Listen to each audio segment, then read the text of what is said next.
Hi, I'm Ed Combs, Associate Editor of Concealed Carry Magazine, and since the letters to the editor kept coming in, fine, I'll do you another Bond Arms video.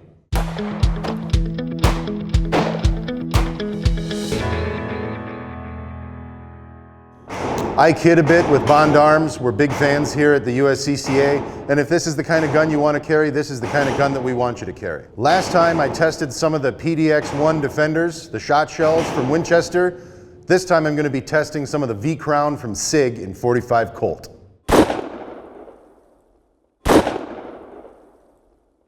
Now, since so many of these handguns ship with a holster that positions them on your belt horizontally, I shoot them normally from the retention position, or what I call the driver's side position.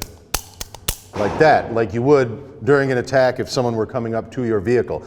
These I shot more traditionally, and as you can see, our block managed to catch one of the rounds and another one passed right on through.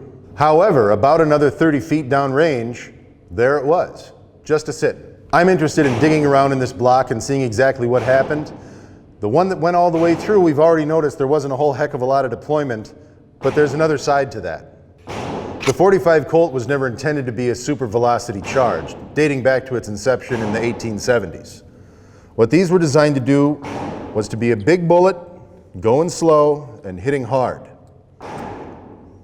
If you're going to get deformation out of rounds like these, it's going to be because it strikes bone or because it strikes something harder than normal tissue. This is just a tissue analog. There's no bones in here. There's no leather biker jackets, nothing like that. Overall, it's not the kind of gun that I enjoy carrying. But if it's the kind of gun that you enjoy carrying, and if you carry it every day, that makes me happy. I'm Ed Combs with the USCCA. If you enjoy these videos, like them down below, share them all around with your friends, and come back every week for more great training and tips. Stay safe.